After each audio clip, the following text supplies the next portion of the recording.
Welcome to 52 Weeks of Hope, Eric. Thank you so much. I am so thrilled to be here. We're going to have a great time. Yeah, definitely. Okay, I loved hearing that you didn't fully develop and sprout up until your sophomore year of college. Yes, And yes. yeah, Unfortunately, listen, that's not a good thing. In no, my no, no. family, for some reason, biologically, we are late bloomers. That's a very polite way of saying we don't reach puberty until all of your friends are fully bearded and tall. So I was one of the shortest kids in my graduating class in high school. And when I went to college, I did not need a razor to shave my face because there was no shaving to be done. So I know what it's like to feel physically diminished, which is ironic because now I actually help men and women look their best and feel their best from a physical standpoint. But I've got great camaraderie with those that feel disenfranchised or like underdogs. Yeah. Okay. All right. I didn't quite get that you didn't reach puberty when I saw your nickname was Squeaky growing up in Maine. And I know you were bullied, although they didn't call it bullying as much. They call it, just you're beat up. I mean, Well, I was more picked on. Yeah. When you're in a rural environment. I grew up in a small place called Farmington, Maine, which Maine kind of looks like a hand, and the Mhm. beautiful regions, the coastal regions, are gorgeous. I grew up here in the center, so there was a lot of woods and some moose and occasional maple tree that you could tap to make maple syrup. But when you're in a rural environment and you're a small guy, it's not the greatest recipe for success. And my parents were not famous or rich. And so at a certain point, growing up in Maine, I thought to myself, man, how am I going to get out of here? How am I going to make my way in the world? And that was a huge obstacle to overcome. And so I really feel so lucky. I wake up with an attitude of gratitude every day here in Los Angeles, realizing that I can live in a place with palm trees and a beautiful sunshine and all these opportunities that just come through the Hollywood world. Yeah, definitely an attitude of gratitude. I do gratitude lists every day. So I love that attitude of gratitude. People are always like, I don't feel grateful. I don't want to do a gratitude list. I'm like, that's not the point. By the time you get to the bottom of the gratitude list, you're like, I have so much to be grateful for. Absolutely. I mean, people don't realize how lucky we are living in America, having a great place to live, having delicious food to eat, being able to go to a store and just purchase whatever you want to, being able to get a job. There are so many things we take for granted that in other countries, it's not like that. I've traveled all over the world. I've been places that have oppressed governments where the citizens are not allowed to even express themselves at a concert. Here's a great story. I was in Shanghai training trainers in our Hollywood methods. And I got a call from the guys in Air Supply. They said, we're in Shanghai. I said, I'm in Shanghai. We met up, and it turns out that in China, they have hosts of concerts. So they asked me to host the Air Supply concert. I'm all out of love. I'm so lost without you. All those great hits that you and I love so much. You probably made out with your high school boyfriend to that song. Yeah, Anyway, right. so I hosted the show, and I sat down in the front row, and the band starts playing. And after every song, when someone stood up to clap, there were guards, like Oh, police guards, wow. that would sit them down. So it's not the same at all as going to SoFi Stadium and seeing Def Leppard and jumping up and down and expressing yourself, and people think that's great. In other countries, you actually are not allowed to express yourself, even enjoy at a concert. That's interesting. I went to a baseball game in Canada and everybody stood in line to get autographs. I was like, what are they doing? Like, it was just so formal. I was like, okay, this is different. So yeah, Those every Canadians are place. very Yeah. polite also. Can Yes, you believe how very polite they polite. are? I mean, Yeah. come on. Yeah. I love Canadians. Yeah. How Yeah. can you not? Yeah, exactly. That's so interesting. And it's so true. I have a friend that when she moved here, her mother and aunt were in a grocery store and just stood in the middle of it and started crying at just there were so many fruits and produce and just so much food. So yeah, there is a lot to be grateful for. You must have gone to the concert this last weekend since you said Def Leppard. Well, Um, listen, they're an at amazing SoFi. band. Yeah. I've been lucky to work with them in the past for many years, and they're an amazing band. And for those listeners out there that haven't seen them play live, you've got to go see them play. They're incredible. That's funny. And we will get to, I know that you've been doing some nonprofit and feeding the homeless. So, but is being called, I read that your nickname growing up was Squeaky. Is that what motivated you? How did you get into physical fitness? Was that Um, after college? Was that what motivated you or? I'll give you an exclusive, and this is only going to happen on this podcast. I'm going to tell you the truth. The way Okay. I got into fitness was when I started to physically grow, and this was into my 20s. Suddenly, I had this lanky physique that needed a little muscle. And so I went to the gym to try to fill myself out. And I noticed something interesting. I noticed a direct correlation between the time I spent in the gym and how many girls talk to me. Yeah. And I thought, this is the greatest exchange in the entire world. I go in the gym and I work out and I eat a few cheeseburgers and I wake up the next day and I feel a little bit stronger and cute girls say hi. I love it. And I've never stopped going to the gym since then. Yeah. The correlation is, that would be a motivator. It's pretty cool. I mean, the gym, in my opinion, is one of the last magical places in society. It's where someone can come in who's feeling diminished, like an underdog, disenfranchised, either upset because they feel like they're too small or upset because they feel like they're too big. And they can go through a physical transformation using the science of change, which is exercise, diet, and sleep. Sleep being the most important, because sleep is when all physical transformation occurs. And through that transformation, they can emerge a hero. They can go from normal to extraordinary right there in the gym. I love the gym so much. Yeah, I can tell. So, okay, how much sleep is somebody supposed to get, an adult? Because kids don't really listen to this podcast. So I would say between 6.5 and 8 hours per night average is the best. Okay, so it is what we were taught. Yeah. Okay. There was somebody in the Huffington Post that said we don't get enough sleep. And I think it was Ariana Huffington. She did a whole thing about people don't get enough sleep. And I don't know. And I started watching my sleep, like, okay, 5-6 hours and all that, like grinding it and all. Yeah, it doesn't work. Well, that's the irony. You know, so many people want to get up early and work out before work, and yet they stay up very, very late at night. And so the amount of time that they're asleep actually starts to diminish. Mm-hmm. And that's when all physical transformation occurs. Think of it this way.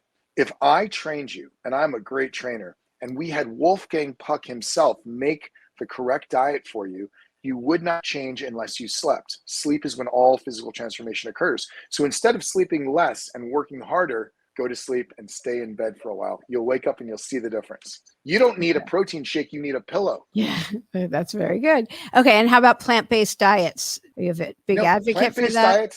Plant-based diets are an option. I wouldn't say it's the most incredible option if you're looking to gain lean muscle mass, because the amino acids found in plant-based diets are not the same as the amino acids found in an animal protein-based diet. But there are plenty of people that I've worked with, including Phil Collin from Def Leppard, who he's a vegan. He's been a vegan for years and years. We got him into incredible shape.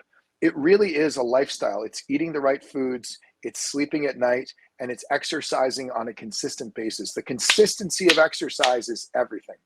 Okay. And I read that avocado, I think, is your favorite food, or it's actually one of my favorite food is an egg. I am a big egg guy. I should have married a chicken because I actually find them quite attractive. Why do you think they call them hot chicks? I mean, I'm a huge egg fan. Hard-boiled eggs, soft-boiled eggs, scrambled eggs. I'm an egg guy, but I also do love avocado. Avocado is delicious. Okay. And then I saw that you did 40,000 push-ups for your 40th birthday. I did 40,000 push-ups to help raise money for charity. But right now I am involved with a 50,000 push-up challenge to raise $5 million for the Martial Arts History Museum, which is a 501c3 that's located here in Burbank, California. We're moving to a new location, which will be in Glendale, which is right next to Burbank. Yes. And so I'm doing 50,000 push-ups to raise money for charity. At once? And we're currently on day 28. So I've done 28,000 so far. 1,000 a day for 50 days. That's a lot of push-ups. Yeah, that's so great. So I love when you talk about being authentic and just being your authentic self, as opposed to trying to put on anything else. Do you want to expand on that at all? Absolutely. You know, so many of us grow up and we envision what the future should be. We have plans, we have dreams, we have aspirations, and that's fine. But many times those plans and dreams and aspirations are based upon things that were told to us. Oh, you should do that, or you should do this.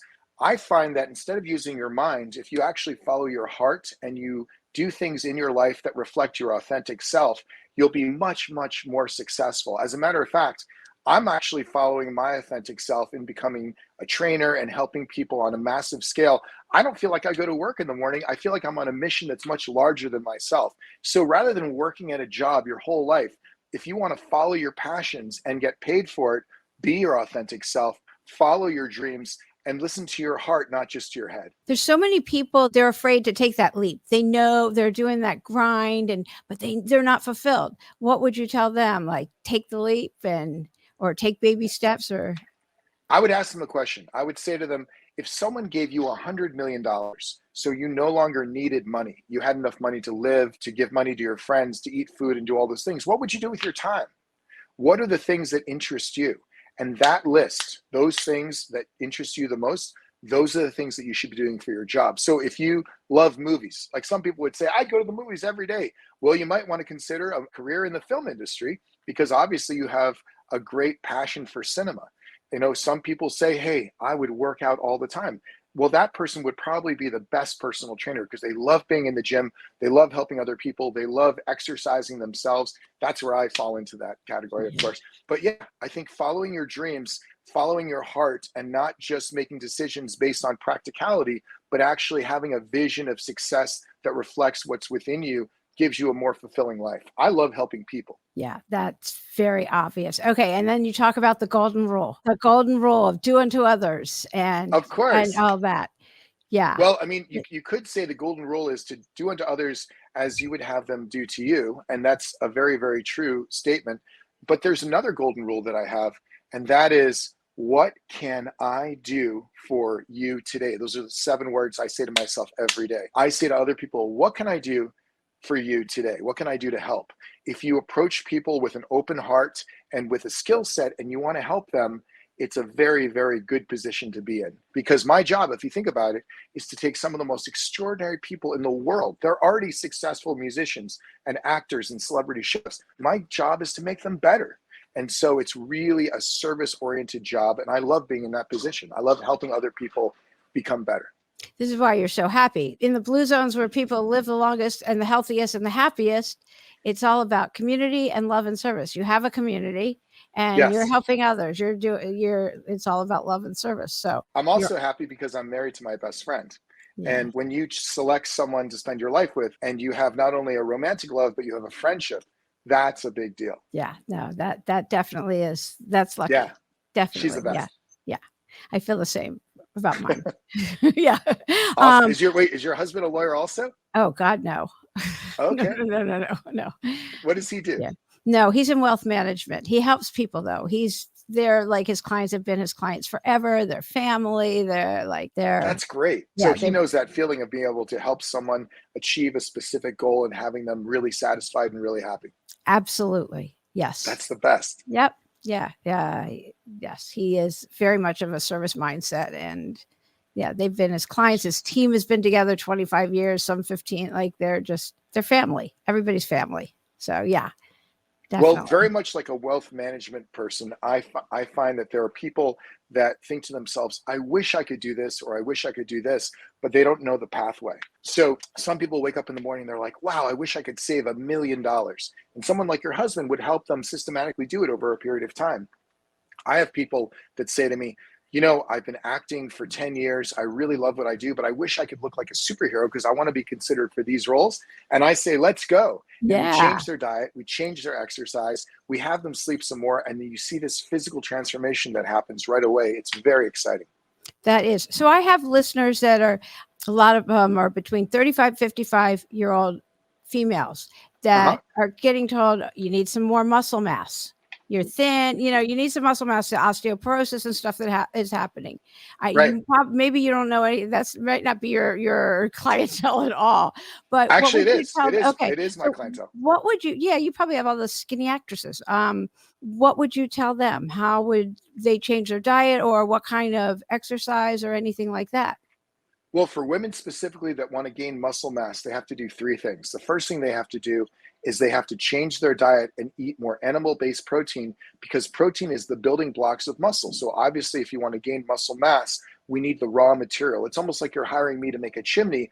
I would need bricks. Well, protein is the bricks of muscle. So eating things like wild-caught salmon, pole-caught tuna, and egg whites are amazing sources of protein, where you'll build sleek, elongated muscle, not necessarily bulk, but sleek, elongated, feminine muscle that looks great but gives you strength.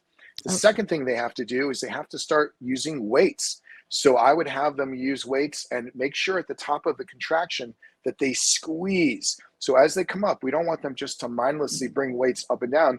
We want there to be an isometric contraction at the top to really cause some muscle growth and signal to the muscle that we're looking for change. And the third thing I would do with those women is I would ask them to go to sleep on the earlier side. It turns out it's not only how much you sleep, it's when you sleep. So a typical woman that went to bed at 10 o'clock at night and woke up at 6 o'clock in the morning, those 8 hours, she will change more than the woman that goes to bed at midnight and gets up at 8. It has to do with the circadian rhythm, but it turns out that the hours before midnight that you're actually asleep are worth nearly twice as much in transformation as the hours after midnight. That is good. Now, what about edamame? Is that a good protein too, or doesn't do much? Edamame is delicious. I am married to a Japanese girl, so we eat a lot of edamame. And I would also argue that any food that has the word mommy in it, it has to be good. Yeah, but I'm edamame, right there with you. unfortunately, is a plant-based protein, so it is not as good as tuna, salmon, and egg whites. Okay, very good. Okay, I love the story with the synchronicity of you never know, be nice to everyone because you never know when you're going to need them. It was a story about when you were hungry, you had carried water bottles up for a neighbor. Do you know Oh, what I'm talking about? yes. I think you're referring to a story I told. There Like, was a woman, it's kind of a long story, but when I first moved to Los Angeles, I lived in a cul-de-sac right underneath the Hollywood sign. And there was a neighbor of ours that was right across the way who was quite grumpy. I mean, she was nice to me, but she was kind of universally a grumpy person. And she had a very steep staircase that led up to where she lived. And every month she would get these big, those big a 5 to 8, yeah, yeah. water jugs. And I would carry them up for her because she was kind of diminished in size. And for me, it was easy to carry them up. I also like the exercise. Anyway, people used to say to me that lived in the neighborhood, hey, why are you so nice to that woman? And I said, well, first of all, I love the exercise. Second of all, I believe it's good to be friends with your neighbors, no matter who they are. And lastly, karma-wise, it's really good. It's good karma to help people out, and don't expect anything back. Years later, we were doing something big at the Los Angeles Film Festival, which is a big international film festival. And one of the things we were doing was we had these goodie bags filled with healthy materials, and we were going to leave them on every seat at one of the biggest screenings of the festival. We got to the theater right before the whole audience arrived, and our job was to unload the van and put these goodie bags on every seat in a huge theater. They wouldn't let us in early. The staff said, we don't have any kind of paperwork from you. You are not allowed to do this. So we had this big van filled with goodie bags. We were under the gun time-wise, and it looked like it was going to be a big disaster. And they said, you need to leave right now or we're going to get our manager. And I said, go ahead, get the manager. Guess who the manager was?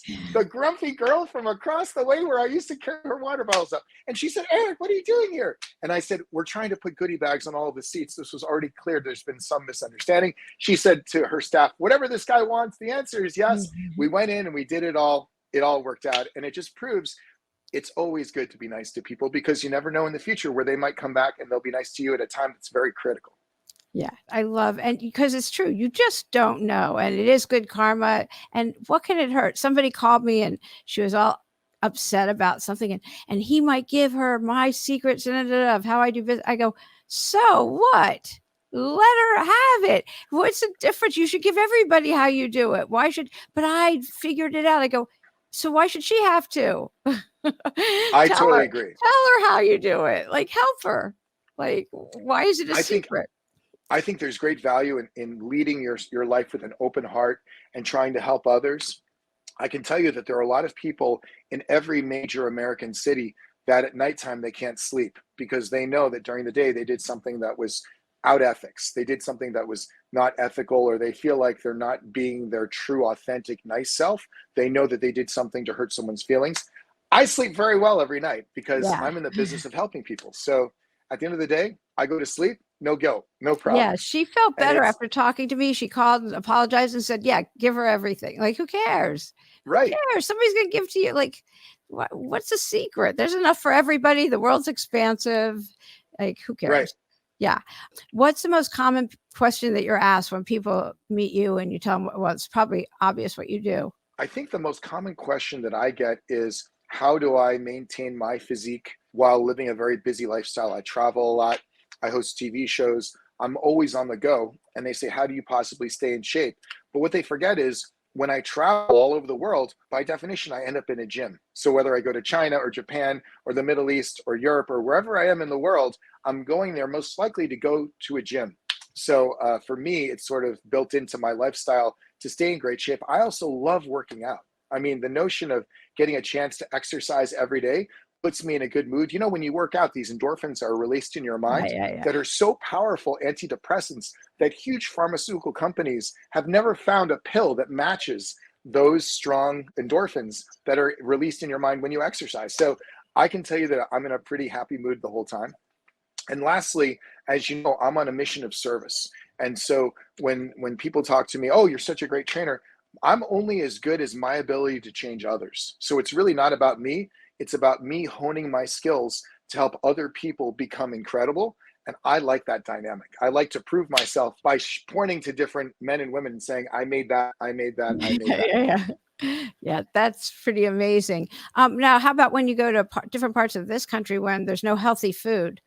Do you You take know, food that can be with a real you? challenge. Yeah. That can be a real challenge. I mean, I remember my wife and I were on tour with Def Leppard and Journey. We were traveling all around North America. There were certain parts, especially of the Deep South, where it was very challenging to find things that were not fried. But I can tell you that that's where preparation is key. You know, for you to have something like a pouch of pole caught tuna that you can just rip open and have as a snack, it really beats fried chicken. Or if find you're at a gas station, there are no healthy options, grabbing a protein bar in those cases, that's what protein bars were made for, you know? So think about those protein bars almost like a Band-Aid when you're in a situation where there's no healthy food. That's when you should use them. Okay. All right. That's good. What do you think your biggest lesson has been so far? Like, what would you teach your son? Well, you know, my If they son, would listen. I mean, I don't know. Maybe yes. yours does, but Well, the number one lesson that I've learned in my life is to follow your dreams, even if those dreams sound outrageous or incredible. I mean, if I could take you right now and show you the farm where I grew up on, we had sheep, we had pigs, we even had a donkey. It was in a rural environment.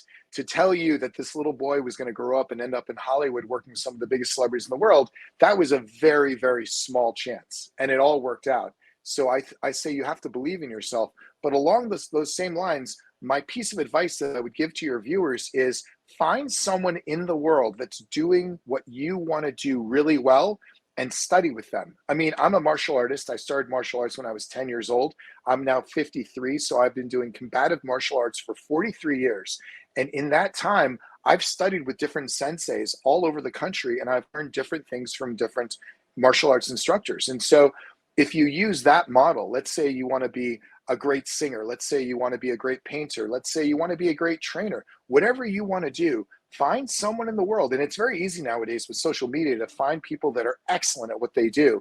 Contact them and study directly from them rather than just going through a book. You'll learn all of the Mhm. subtleties, you'll learn all of the stories. It's a much more fulfilling experience. Oh, that is really good. Now, when you're going through a hard time, what are your tools that you use?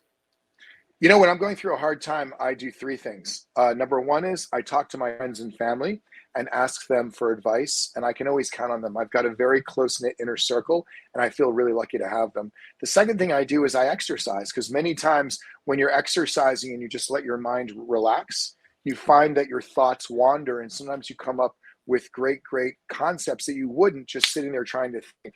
And lastly, one of the things people don't know about me is I'm a musician. So sometimes when I'm going through times of crisis or I have some big decision to make, I'll grab an acoustic guitar and I'll start to strum. And that takes my mind away from the physical arts, the bodybuilding that I'm so used to. And it really just utilizes a different section of my brain. Those are very, very good. Well, thank you. Yeah, I love those. Do you have a message of hope you want to give? Yes, I want you guys to know that I do have a message of hope, and that is the future is a very, very bright place. As a matter of fact, I almost want to put on sunglasses when I think about the future, because we've come through a time with COVID, truly a lack of leadership in government, where people are feeling a little disenfranchised and very, very polarized. If you look at Washington right now, this is not an opinion, this is just a fact. It's very, very polarized right now, but it's prime time for someone to come along and join people together and lead them to a better place. So I have a lot of hope for the future, both in America and the world itself. I know that sometimes after a dark period, there's an onslaught of art. So from a film perspective, from a television perspective, even from a movie perspective and music, you're going to see a lot of great art coming out. And I'm very excited about the future. Yay, that's great. The future is friendly. That's what I always say. Yes. Yes, the future is friendly. Oh, I love that. What is the hardest challenge you've overcome and how did you do it? Let's see. I think the hardest thing that I've overcome was, I've overcome some pretty challenging situations. I went through a divorce. That was very challenging to realize that the initial person that I selected to spend my life with needed to change. And I'm remarried now. I'm very, very happy. So that might have been the hardest thing I've ever gone through. My son had a health scare when he was younger. That was very scary because, of course, for the parents out there, your children are the most important people in your entire lives. And anytime they get sick, it's really, really scary. He's come through that now. He's an amazing musician. I'm very, very proud of him. But I think overcoming my self-doubt and my fear of being diminished, I think that's the most powerful thing I've ever gone through. Because, I mean, at 18, 19 years old, being, 5'4", weighing 130 pounds, and wondering if I was ever going to shave my face, I was on the verge of taking hormones just to kick this whole thing in. And so, of course, years later, it all works out, and I'm feeling strong and I'm feeling in command of my body and my mind. But, going through that all those years, I think I had to develop a personality that was more engaging and more humor based because I didn't have the physicality to back it up in those years. Yeah. And it all comes together and everything always works out. Everything works out. Yeah, Yeah. If you it follow your just heart, does. everything works out. It really does. Okay. Is there anything else that I didn't ask you yet that I should have asked you? And we're going to be off and you'll be like, Lauren didn't ask me that. Well, the last thing I would tell people is bet on yourself. I was a trainer working in New York City. I had a very, very successful business in Manhattan. Things were rocking and rolling. I was training business people and Broadway singers and all kinds of interesting people. And I moved out to Los Angeles to follow my destiny. And so I went from having a big clientele and it being very well known in New York to zero. I knew no one in Los Angeles. I had to start from scratch. But I bet on myself, and it was the greatest bet that I've ever made in my life. So I would encourage your viewers, bet on yourself, and that will give you a hopeful future. Absolutely. That is so great. Thank you for being a guest today on 52 Weeks of Hope. Thank you so much. Ow, ow. Yeah.